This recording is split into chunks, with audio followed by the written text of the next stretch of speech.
A new book called Brady versus Belichick, The Dynasty Debate, has a unique look at their partnership as the longest-running player-coach combination in sports history.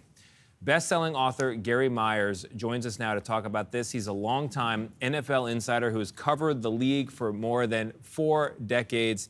Gary, it's so great to have you here. We should say you talked to Robert Kraft, you talked to Brady, and you talked to Belichick for this book.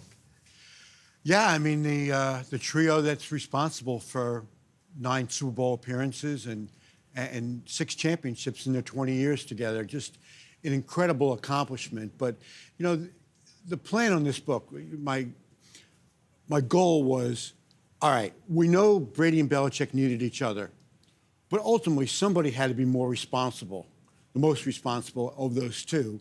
So I just interviewed everybody I can get a hold of and came to a conclusion at the end. Brady makes a good point that he went to Tampa, which no one expected to be any good, and he won a Super Bowl. Well, honestly, I just didn't think that was part of the equation. The debate is really who's responsible for what they accomplished together. So in my mind, what Belichick did in Cleveland before he got to New England and what Tom did in Tampa, winning a tremendous accomplishment, winning a Super Bowl in his first year in Tampa, Belichick getting fired without Tom after 4 years in New England.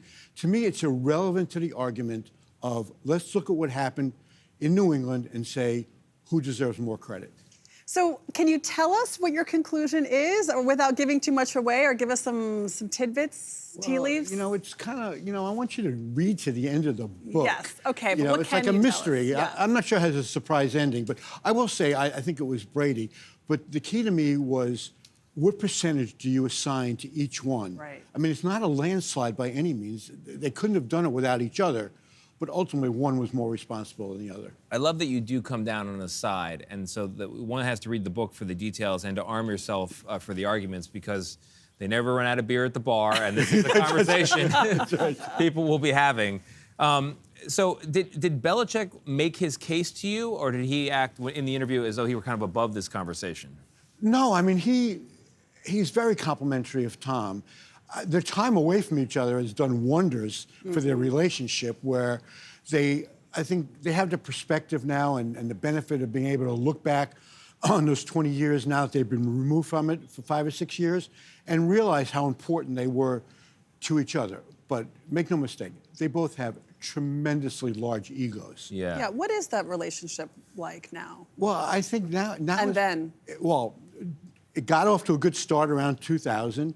And then as they began winning, they each were kind of trying to carve out their own niche and say, that I did this and I did that.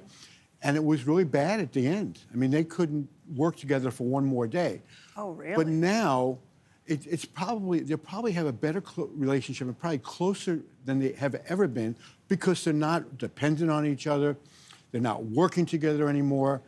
And I think history will remember them as the greatest coach-quarterback combination the NFL has ever seen. So I love sports, and I'm a sports fan, but I'm not an expert on football, let alone on the Patriots. But I kind of have a more than a passing understanding of it, because I did this profile for our Sunday show of Bill Belichick. Oh, you know, I heard about that. You heard about that. It got some pickup, and he dressed up for it. So did I. It wasn't. You know, it's not. Did he give you that sweatshirt when you finished the interview? It disintegrated at the final minute. We hit the hour mark, and it just turned to nothing. Unraveled. That's a people show. It's not a sports show. Right. And one of the people questions I'm interested in is what happened between him and Robert Kraft. Why is Kraft not mentioned at all, even in the acknowledgments? Do you have an insight into that? I mean, what happened initially is that Belichick was very thankful that Kraft hired him in 2000. Now, he could have stayed with the Jets, as we know, but he really wanted to go to New England. He had been there as an assistant coach in '96. He and Kraft developed a really strong relationship. Kraft was told by many of his friends around the league, for your own mental health, do not hire Belichick, when he hired him in 2000. But if you look at it like this. Why? Because he's tough. He's 110% all the time, and yeah. he's got his ways. You know? I mean, he's high maintenance, is the best way I would describe it. But he helped turn what was a $172 million investment that Kraft made in 1994 when he bought the team, and now the Patriots are worth $6, $7, $8 billion.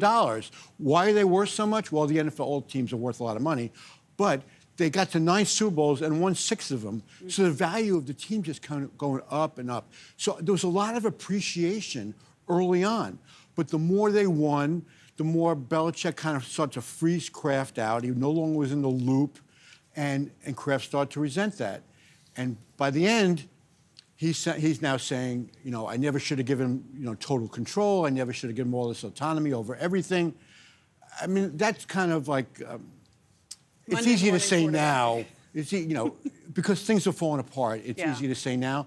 But that's what got them where they were, by him letting Belichick do his job. And truthfully, that's how Kraft runs all his companies. Yeah. He has basically a CEO of every company, delegates and say, do your job, which turned out to be a statement that Belichick loved. You do your job in this book. Yeah, I love how much insight you have to the behind the scenes, Gary. Thank you so much. The book is Brady versus Belichick. It is out right now, wherever you get your books.